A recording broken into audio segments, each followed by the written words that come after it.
What's good, guys? Fantasy Joe back here on mock draft Monday, drafted at 4 a.m. If you guys are new to the channel, make sure you hit that subscribe button, drop that like button. If you have any questions or comments, drop them in the comment section down below. Our spot, as always, this is Fantasy Joe. So let's talk draft, drafting at 4 a.m. If you guys can give me a subscribe, other people aren't doing it this hard. Justin Jefferson's still on the board here with the 107. I'm going to go ahead and draft him.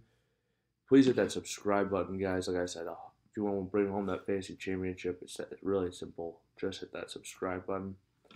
So here at the 107, I'm really interested to see. So I already got Justin Jefferson. It was an excellent start. We've seen him be a top 1 or top 2 quarterback or wide receiver before, with backup quarterback play. I think he can do it again.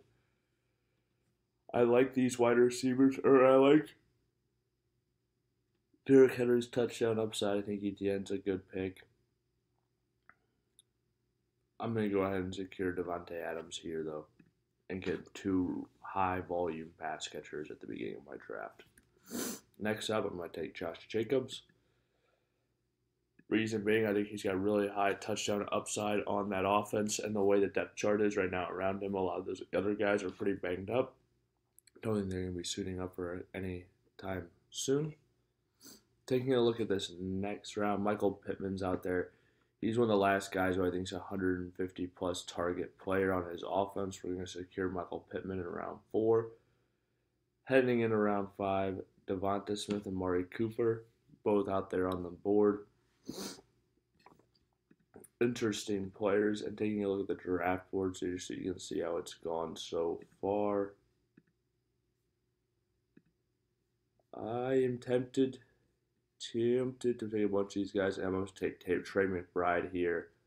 I just think the way he ended the season, he can go an absolute tear, and he's worthy of the value in round 6. Go secure Zamir White, get that RB2 on my roster. I think he is locked in as that guy in Las Vegas. I almost said Oakland. It's early in the morning, guys, but he is the running back in Vegas. And I think he's just got a really good chance of getting a lot of volume this season. So I'm not going to reach a quarterback now because all the guys I really like have passed. Going to wait a little bit longer.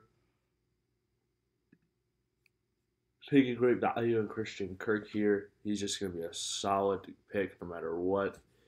Let me snag the RB1 for the Chargers and Gus Edwards. He threw 13 touchdowns last year on the Ravens. He should have just as much touchdown upside this year on the Chargers as well with the way their offense functions. Let me take a shot. And Jordan Addison had a great rookie year. I did agree he's being underdrafted. Calvin Ridley-esque rookie year. Moving forward, let's go ahead and pull the trigger on a Brock Purdy. He was excellent last year for fantasy football. I think he could be excellent again, and I may take one more of him here. I think I need to take another running back, though. Just take a shot at somebody. Give me Tyler Algier. He would be very good if something was happening to Bijan, and he is a good running back. He's still a young player. And now I'm going to take the shot on Trevor Lawrence a little bit later in my draft. I think Brian Thomas Jr., some other picks around them could really elevate him this year. And then let me get just a shot on a Bucky Irvin late, and then they'll show us our team. So we got Brock Purdy, Josh Jacobs, Zamir White, Justin Jefferson, Devontae Adams, Trey McBride, Michael Pittman, Christian Kirk, Gus Edwards, Jordan Addison, Tyler Algier, Trevor Lawrence, and Bucky Irving. Definitely went a little bit heavy on the wide receivers to start, but I do think I was just able to get a lot of the guys who I think are going to get 170, 180 targets.